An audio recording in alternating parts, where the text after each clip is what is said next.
आज़बिल्लाहिमिनश्शैतानिर्रजीम बिस्मिल्लाहिर्रहमानिर्रहीम। अस्सलाम वालेकुम। मेरा नाम अर्जमंद उस्मान है।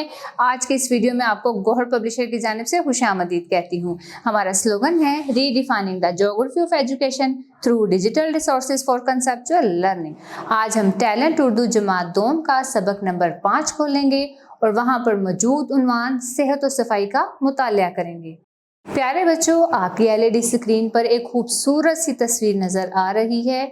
ये तस्वीर एक खूबसूरत बाग की है जिसमें हर तरफ सरसब्ज दरख्त हैं, रंग बिरंगे फूल हैं, खूबसूरत तितलियां हैं और ये बच्चे अपने दादा अब्बू के साथ बाग की सैर करने आए हैं। ये मंजर सुबह की सैर का मंजर है जिसको देखकर आंखों को हमेशा ठंडक मिलती है।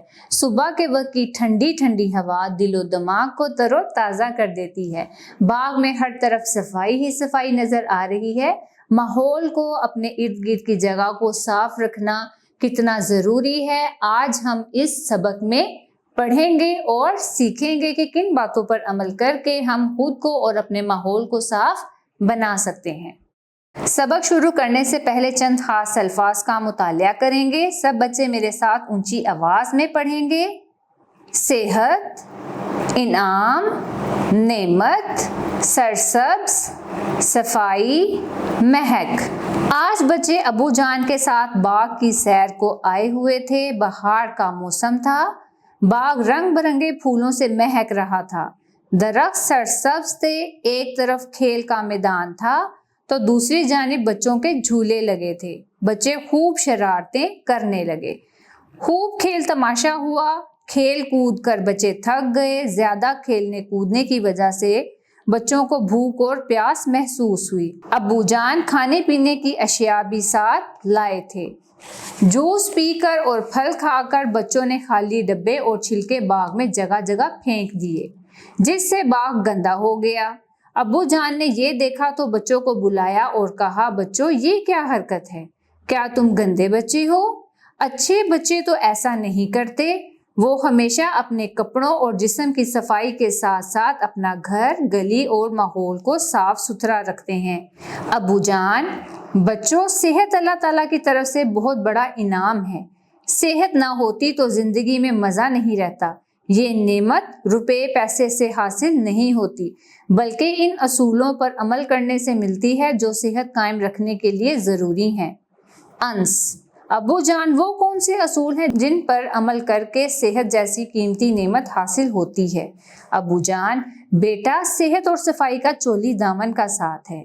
अपने जिस्म की सफाई के अलावा अपना घर, स्कूल और इर्द गिर्द के माहौल को साफ सुथरा रखना हमारी जिम्मेदारी है। हमें कूड़ा करकट और गंदी चीजों को ढांप कर रखना चाहिए ताकि इन पर मक्खियां ना बैठ सकें। मक्खियों से तरह तरह की बीमारियां फैलती हैं जिससे हम बीमार होते हैं। इन्हीं असूलों पर अमल करने से हम बीमारियों से बच सकते हैं और सेहत जैसी कीमती नेमत हासिल कर सकते हैं। राबिया, अब्बू जान मक्खियों से बीमारियां कैसे फैलती हैं? अब्बू जान, जब कूड़े पर मक्खियां बैठती हैं तो जरासीम इनकी टांगों और परों से चिमट जाते हैं। बाद में यही मक्खियां खाने पीने की दूसरी चीजों पर बैठती हैं। जिस तरह जरासीम दूसरी चीजों को लग जाते हैं, ये चीजें खाने से हम बीमार हो जाते हैं। अंस, शुक्रिया अब्बू जान, आपने आज हमें बहुत अच्छी अच्छी बातें बताई हैं। अब्बू की बातें सुनने के बाद बच्चों के जूस के खाली डिब्बे और फलों के छिलके उठाकर कूड़ेदान में डाल दिए। तमाम बच्चों ने आइंदा सफाई का ख्याल रखने और गंदगी ना फैलाने का वादा किया। खास अल्फाज और उनके मायने देखें। इनाम, नेमत, सिला, सेहत, तंदुरुस्ती, ठीक होना, महक, खुशबू, नेमत, उम्दा चीज। प्यारे बच्चों, आज का सबक पढ़ने के बाद आपको ये बात बड़ी आसानी से समझ में आ गई होगी कि सफाई की कितनी ज़्यादा अहमियत है हमारी ज़िंदगी में। अगर हम खुद को, अपने इर्द गिर्द के माहौल को साफ रखते हैं तो बीमारियों से बच सकते हैं और एक अच्छी खुशगवार ज़िंदगी गुजार सकते हैं, क्योंकि सफाई निस्फ ईमान है। मुझे उम्मीद है आपको आज का सबक समझ में आ गया होगा। अब मिलेंगे नए वीडियो लेक्चर में नई मालूमात के साथ। तब तक के लिए अल्लाह हाफिज।